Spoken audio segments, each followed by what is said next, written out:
This week, layoffs are back again. Microsoft is cutting jobs at Xbox, while Intel is closing its entire automotive division. On the surface, the story doesn't look very cheerful. But if we look deeper, we will see that while part of the industry is bleeding jobs, another part is actually desperately trying to find people. I'm talking about AI energy, because this segment is exploding, and right now it is hunting for 100,000 highly paid professionals. Let's break it down. Welcome to AI Survival Guide. Every Friday in just 8 minutes you get one headline, one chart, and one takeaway. No hype, no doom. I'm Scripter, AI expert, economist, and former Forbes columnist. And our goal here is to keep your career AI relevant. Just a few weeks ago, Google has started a program to train 100,000 electrical professionals. Because without them, Google simply cannot keep up with AI demand. And that is just Google. Think about other AI companies. We usually think of electricians as tradespeople, like plumbers. But in the world of AI, this comparison doesn't hold. These are engineering professions. They're complex, highly specialized, and many of them are absolutely critical. They are the ones that keep AI farms alive. Most of these professions are brand new. Just a few years ago, they did not exist. And they also require serious training, so it's a commitment. Which is why it is important that we ask two principal questions. What's the force behind this AI energy wave? Because it is important to understand what is that thing that pushes your profession forward. Why people are ready to pay for your service. And the second question is it a short-term blip? Or it's a beginning of some long-term supercycle?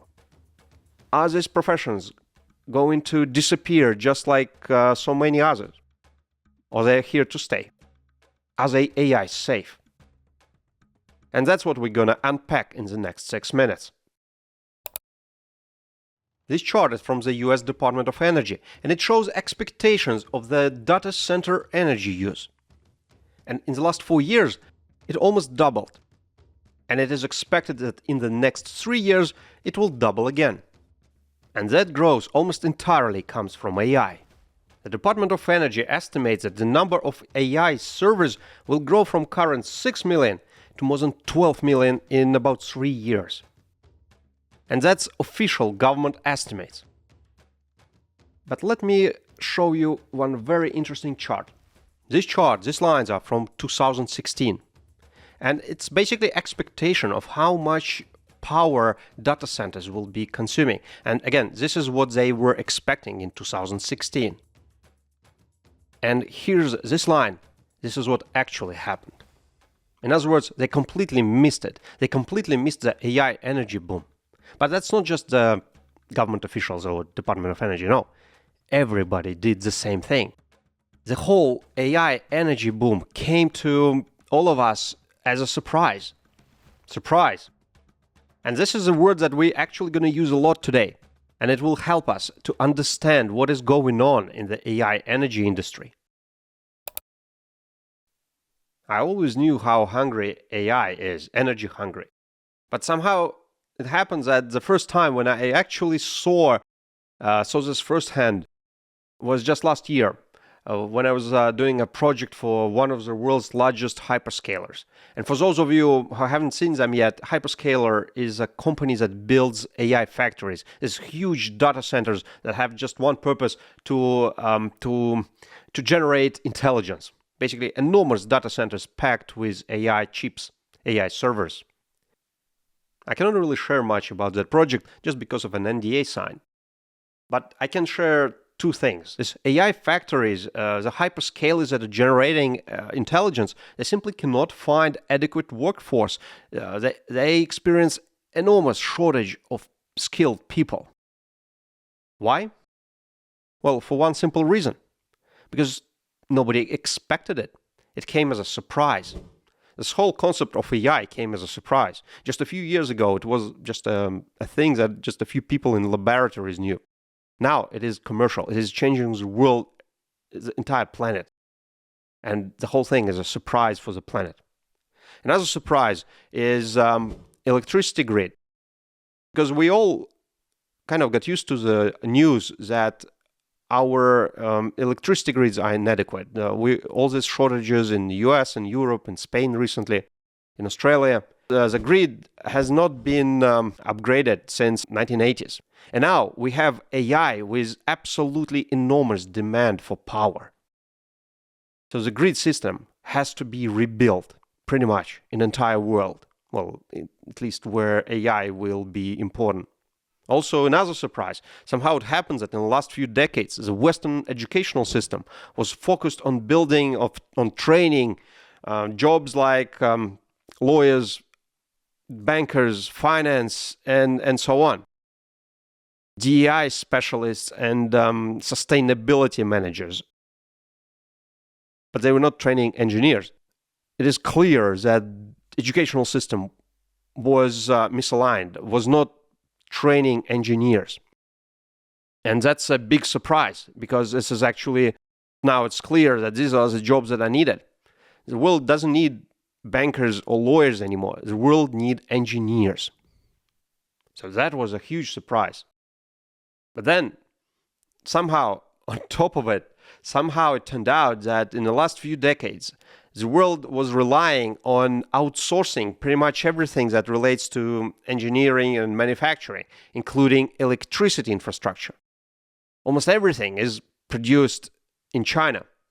And we clearly see that there is a reverse of this tide. And now suddenly there is a need to rebuild this entire electricity infrastructure using internal forces, internal manufacturing base, which does not exist. Just imagine what amount of skills and labor will be required, how monumental this task is.